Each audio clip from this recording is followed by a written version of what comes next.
Wild Time Cooking with Allison Davis is brought to you by Corman Kitchen and Bath. Welcome back to Midday Kentucky. Chef Allison Davis here with Anthony Critchfield of Critchfield Meats, of course.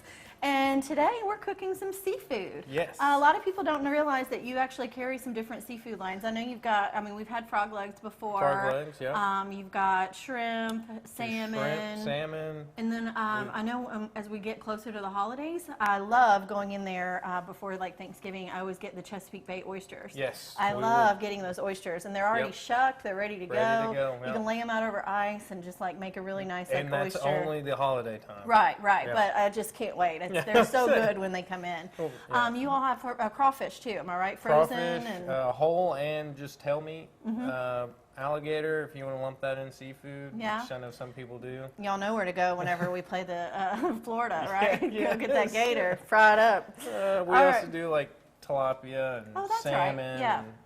And, And the tilapia and salmon is usually always like fresh, like in the case, right? A lot some of of it, times. some most of the time. I mean, the you salmon get it in is frozen. I mean, we're in the salmon middle is of normally, Kentucky. yeah. But Yeah. a lot of times you will I'll have some some in out. the case. Yes. Yeah. All right. Well, we have some. I would call these like maybe what a U20 scallop. I believe so. Yeah.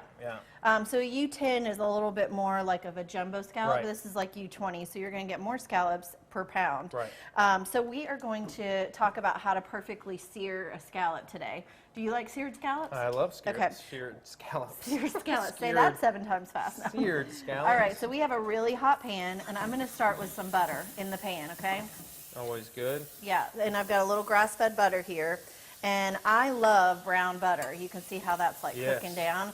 Brown butter is actually like one of my favorite things It on just earth. gives so much more of a Yeah. flavor. So you notice how I kind of heated the pan first? Yes. And then I just took it right off the pan, and look, that is just like beautiful brown butter.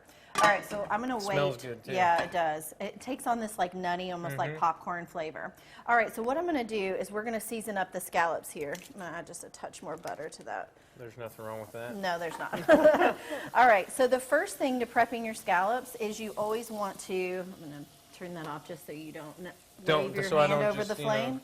Yeah, you always want to pat your scallops really nice and dry because a lot of times they're wet. Like Right. when you thaw them out, there's a lot of liquid there. Yes. So in order to get like a really great sear, you need to pat them really dry. All right, so these have been patted dry. You can see our paper towel is soaked. Yep. All right, so now we're ready to kind of move on.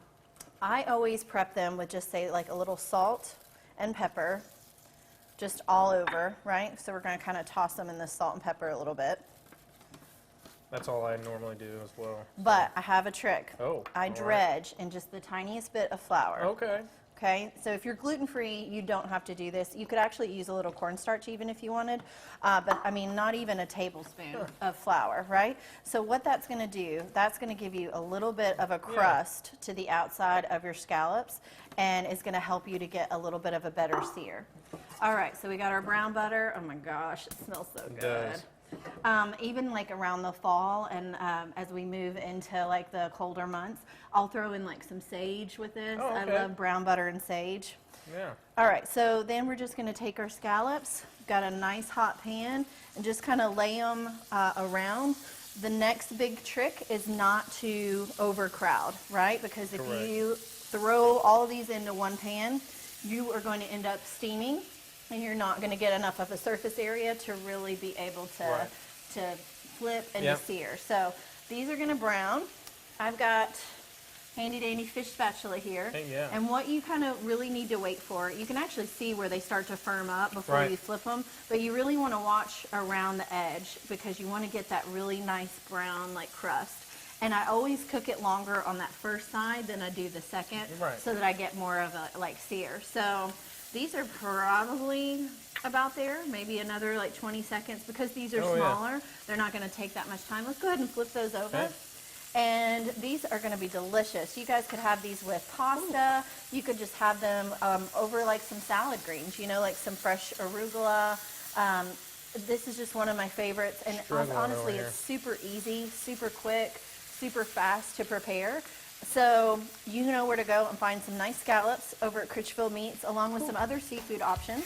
And you guys are located in the Zandale Shopping Zandale Center, Shopping Center, across yep. from Kroger there, Nicholasville Road. And we'll be right back after this short break.